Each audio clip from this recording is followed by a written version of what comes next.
스리랑카 반정부 시위대가 대통령궁을 장악하자 대통령이 긴급으로 사임을 선포한 뒤에 도망간 충격적인 일이 벌어졌는데요. 이보다 더 놀라운 것은 바로 이 스리랑카 국민들이 대통령궁을 장악한 뒤 한국에 편입하겠다는 충격적인 발표를 했다는 것입니다. 스리랑카가 한국에 편입되며 단순히 한국의 영토가 60대폭 늘어나는 것뿐만이 아니라 인도 바로 밑에 일레카다이브 해외에 위치한 대형 섬이 한국 땅이 되는 것으로 경제적 군사적 요충지를 한국이 확보해 아시아 최강국으로 거듭날 수 있는 엄청난 기회가 찾아온 것입니다. 지금부터 이 놀라운 내용 최고 수익률을 여러분들에게 전해드리겠습니다. 며칠 전 스리랑카는 국가 파산을 선언했습니다. 라닐 위크레메 신기어 스리랑카 총리는 스리랑카의 파산을 공식 선언하며 곤경 상황이 내년에도 계속될 것이라 밝혔습니다. 이 6일 AP통신 등 외신과 스리랑카 언론에 따르면 라닐 위크레메 신기에 총리는 전날 의회에서 한때 번창했던 나라 스리랑카가 올해 깊은 불황에 빠질 것이고 연료, 식품, 의약품, 극심한 부족은 계속될 것이다. 우리는 내년에도 곤경에 부닥칠 것이라며 이같이 말했습니다. 그리고 그는 IMF의 구제 금융을 요청하는 충격적인 결단을 내려는데요. 그는 최근 국제통화기금 IMF와 진행 중인 구제 금융 협상에 대해서는 이제 우리는 파산한 국가로 협상에 참여하고 있다고 밝혔습니다. 시링크가 IMF에 요청한 금액은 30억 달러, 우리 돈으로 3조 9천억 원에 달하는데요. 위그레메 신겔 총리는 지난 4월 약 120억 달러, 약 15조 7천억 원의 대외 채무 지급을 연기했음에도 불구하고 2015년 말까지 거의 210억 달러, 약 27조 4천억 원을 여전히 갚아야 한다고 말했습니다. 즉, 처음에는 3조 9천억 원으로 시작해 앞으로 수십조 원을 IMF로부터 빌릴 계획인 것입니다. 스리랑카는 코로나19 팬데믹으로 전세계 관광산업이 마비되자 국가부채가 급증했고 지나친 감세 등 재정정책 실패까지 겹치면서 역사상 최악의 경제난에 직면했습니다. 외화가 부족해 연료의약품 식품 등의 수입도 사실상 중단됐습니다. 주유소에는 기름을 사기 위한 줄이 길게 늘어섰고 이 과정에서 숨진 이들도 나오고 있습니다. 상황이 이렇게 심각해지자 스리랑카 국민들은 더 이상 참지 못하고 대통령궁 점령에 나선 것인데요. 지금 보시는 것이 바로 대통령궁인데 감당할 수 없을 만큼 많은 수의 스리랑카 국민들의 대통령궁을 완전히 장악해버렸습니다. 방어망을 뚫고 대통령 집무동으로 진입한 뒤에 일부는 관저 수영장에 풍덩 뛰어들고 일부는 옷장을 뒤져 대통령의 의상을 훔쳐 달아났습니다. 이렇게 스리랑카 시위대가 몰려들기 직전 라자팍사 스리랑카 대통령은 전격 사임을 선언했습니다. 보도에 따르면 마힌다 야파 아베이와 아르데나 스리랑카 국회의장은 이날 TV 성명을 통해 라자팍사 대통령이 오는 13일 대통령직에서 물러나겠다는 의사를 전해왔다고 밝혔습니다.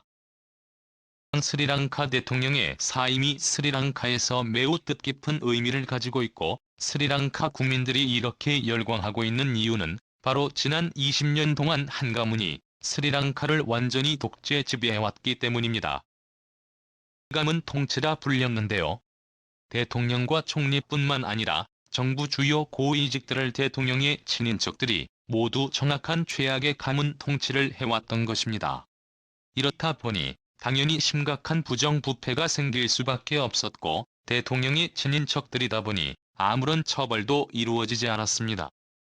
스리랑카 국민들은 기름을 넣지 못해 일자리도 가진 못하고 식량이 부족해 생사를 오고 가며 심지어 국가 파산을 선언할 때조차도 대통령과 친인척들은 온갖 부정부패로 호화로운 생활을 누리고 있었던 것이 알려지자 스리랑카 국민들이 더 이상 참지 않고 들고 일어난 것입니다. 19년 11월 대선에서 승리한 라자팍사 대통령은 2005년부터 2015년까지 대통령을 지냈던 시녀마힌다 라자팍스를 총리에 그리고 동생과 맏형 조카를 장관직에 앉혀놓고 나라를 마음대로 주물렀습니다. 그런데 이렇게 스리랑카 국민들이 대통령궁을 점령한 뒤에 더 놀라운 일이 벌어졌습니다. 스리랑카 국민들의 대표인 반정부 시위대 대표단이 사실상 스리랑카를 한국에 편입하는 것을 추진하고 있다는 놀라운 소식이 전해졌습니다. 정치인들과 스리랑카 대통령 및 총리는 기존 방식대로 스리랑카 국민들이 투표를 해 선출하지만 스리랑카의 외교 정치 방향부터 경제 인프라 등 모든 분야를 한국이 맡아달라는 것입니다.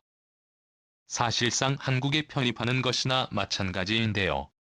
이를 위해 새로 선출된 스리랑카 국회의원들과 정부 고위직 대규모 인원을 한국에 파견해 민주주의 정치와 경제 성장 전략 등을 배울 것으로 알려졌습니다. 한국과 아주 멀리 떨어진 한국과는 큰 인연이 없을 것으로 여겨졌던 스리랑카가 갑자기 이렇게 파격적인 결단을 내린 것은 놀랍겠지만 사실 어느 정도 예견이 됐었던 일이었습니다. 스리랑카 콜롬보에서 열린 컨퍼런스에서 스리랑카 국민들은 한반도의 평화 구축과 민주주의를 배우고 싶다. 최근 세계 곳곳에서 민주주의와 인권 보호가 후퇴하고 있다. 그런데 한국이 민주주의의 새로운 희망을 제시하고 있다라며 한국을 극찬했습니다. 이 자리에서 루피 콜리파 아시아 무슬림 행동 네트워크 대표도 한국은 소셜미디어를 통해 모든 시민들의 정치에 적극적으로 참여하고 있다. 이 영향력은 너무나 놀라운 수준으로 크다. 한국 사회가 가진 근본적인 힘과 시민 참여의 원동력을 스리랑카와 다른 모든 아시아 국가들이 주의 깊게 살펴보고 배워야 한다고 강조했습니다. 이뿐만이 아니라 한국은 스리랑카에서 최대 투자국으로 등극했습니다. 스리랑카에서 한국의 영향력은 베트남에서와 비슷한 수준입니다. 베트남 국가 전체 수출의 3분의 1을 삼성전자 베트남 법인이 담당하고 있고 다른 한국 기업들까지 합치면 사실상 한국 기업이 떠나는 순간 베트남은 국가 파산을 선언해야 하는 상황인데요. 스리랑카도 마찬가지입니다. 일본, 인도, 심지어 중국이나 미국보다 더 스리랑카에 많이 투자한 국가가 바로 한국입니다. 농업과 수산업에만 몰두하고 있었던 스리랑카에 한국의 경남기업 한진해운, 오션뮤직 삼양 등이 진출하기 시작했고 한국 기업들 덕분에 스리랑카는 농업과 수산업 중심의 경제에서 제조업으로 산업혁명을 경험할 수 있었습니다. 한국 기업들 덕분에 스리랑카 국민들의 월급이 2배 이상으로 폭등했고 국민들의 삶의 질을 완전히 달라졌습니다. 도시당 한두 개밖에 없었던 병원과 약국은 수십, 수백 개로 늘어나고 국토의 80%가 비포장도로였던 스리랑카에 최첨단 무소음 도로들이 깔리기 시작했고 철도가 깔리고 대중교통도 늘어났습니다. 이렇게 스리랑카가 한국 덕분에 기적과 같은 경제 성장을 이루자 한국의 스리랑카 내 모든 중요한 사업들을 맡기기 시작했습니다. 실제로 스리랑카 수도권 9대 신도시 개발을 모두 한국에 맡겼고 스마트시티 건설부터 시작해 공항 배후도시 조성과 교통, 스마트홈 등 모두 한국 기업이 수주했습니다. 한국무역협회 관계자에 따르면 최근에는 스리랑카의 온라인 학습 사이트 구축과 스마트폰 생중계 시스템, 스마트폰으로 세금을 납부하는 한국의 전자행정까지 이 모두 스리랑카에 도입하기 위해 도움을 요청한 것으로 알려졌습니다. 반면 중국은 초비상 사태에 빠졌습니다. 시진핑 중국 국가주석은 스리랑카에 엄청난 규모의 자금을 빌려주었는데요.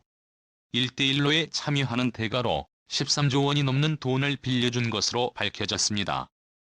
이 스리랑카 정부는 대외 부채 중 10%가 중국의 진빚이라고 밝혔지만 실제로는 그 비율이 훨씬 높을 것으로 추정됩니다. 최근 미국의 소리에 모의 서버함을 꺼내 스리랑카의 국가부채 중 2210억 달러가 중국에서 빌린 돈이라고 분석했습니다. 우리 돈으로 13조 원이 넘는 금액인데요. 2017년에는 중국의 빚을 갚지 못해 남부 요청지의 한반도 항구의 운영권을 99년간 중국에 내주는 일까지 겪었는데 이번 스리랑카 대통령 사임으로 중국에 넘겼던 한국 운영권을 전면 취소할 것으로 전해졌습니다. 중국을 향한 스리랑카 국민들의 증오도 증폭되고 있습니다. 스리랑카 국민들은 최근 70%까지 치솟은 스리랑카의 물가 상승률 문제는 중국 때문이라며 중국이 무리하게 스리랑카 정부에 너무 큰 금액을 빌려주어 무리한 인프라 건설을 강행하게 한 뒤에 돈을 갚지 못하자 스리랑카의 국가자산들을 마구잡이로 뺏어 가고 있다고 호소했습니다. 이에 중국이 스리랑카를 경제 식민지로 만들려 하고 있다며 중국산 제품 보이콧 운동에 일파만파 확산하고 있습니다. 반면 스리랑카의 기적의 바람을 불어 넣어준 한국에는 엄청난 대규모 선물 공세를 예고했는데요. 일각에서는 스리랑카에 10억 배럴 이상의 석유를 생산할 수 있는 맨날 발신 지역에 공동개발권을 한국에 넘길 것이라 전했습니다. 그동안 기술 부족으로 개발을 착수하지 못했던 스리랑카가 한국과 손을 잡고 이 지역의 석유와 가스전 개발에 나서 파산, 경제위기 사태를 극복해 나갈 가능성이 있다고 전했습니다. IMF가 스리랑카에 무리한 요구를 하고 있어 가장 신뢰도가 높고 그동안 전 세계 모든 국가들이 외면할 때조차도 스리랑카에 과감하게 투자를 해준 한국을 선택한다는 것입니다. 오늘도 감사합니다. 최고로 멋진 하루 보내.